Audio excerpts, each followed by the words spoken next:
بانسری کی دھن۔ بہت پہلے ایک ملک میں ایک بستی تھی۔ وہاں کے لوگ بہت خوشحال تھے۔ بڑی بڑی اونچی اونچی دیواروں والے ان کے گھر تھے۔ وہ لوگ کھانے پینے کے بہت شوقین تھے۔ ان کے کھانوں کی خوشبو دور دور تک پہنچتی تھی۔ وہ لوگ اپنے کھانوں کی خوشبو کی وجہ سے ارد گرد کے تمام علاقوں میں مشہور تھے۔ سردیوں کی راتیں تھیں۔ سب لوگ خوب کھا پی کر اپنے گھروں میں گہری نیند سو رہے تھے۔ چوکیدار اپنا ڈنڈا اور سیٹی بجاتا پھر رہا تھا۔ چاندنی پھیلی ہوئی تھی، ہر طرف سناٹا تھا، بس چوکیدار کی آواز آ رہی تھی، جاگتے رہو۔ گھومتے گھومتے چوکیدار کو ایسا لگا جیسے اندھیرے میں کوئی بہت بڑی سی چیز آ رہی ہے۔ اس نے کئی دفعہ بڑے غور سے دیکھا، مگر کچھ سمجھ نہیں آیا۔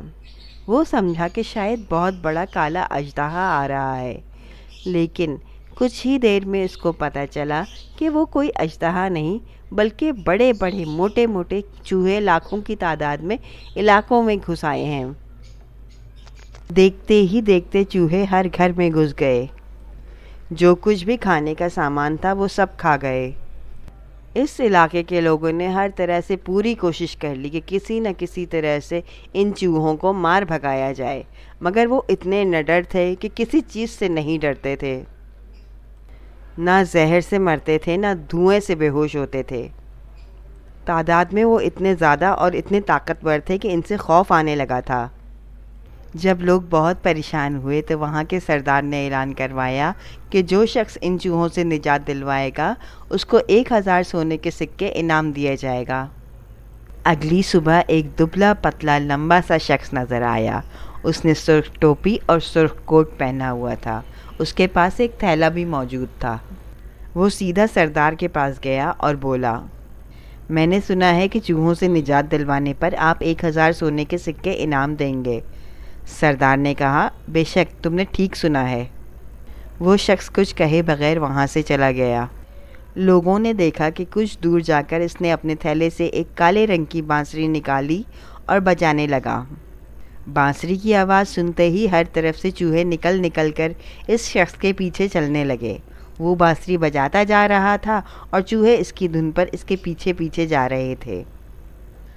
آخر کار وہ دریا کے پل پر پہنچ گیا۔ چوہے تعداد میں اس قدر زیادہ تھے کہ پل سے پھسل پھسل کر دریا میں گرنے لگے۔ وہ اس وقت تک بانسری بجاتا رہا جب تک آخری چوہا بھی دریا میں گر کر ڈوب نہیں گیا۔ سب لوگ حیران تھے کہ یہ کیسی بانسری کی دھن تھی کہ لاکھوں چوہے بے خود ہو کر اس کے پیچھے چلے گئے اور سب ڈوب بھی گئے۔ اس کے بعد وہ شخص سردار کے پاس آیا اور 1000 سونے کے سکے جو انعام کے مقرر تھے وہ مانگے۔ سردار بولا، کون سے 1000 سکے؟ یہ لو 500 سکے اور اپنی راہ لو۔ وہ شخص کوئی جواب دیے بغیر وہاں سے چلا گیا۔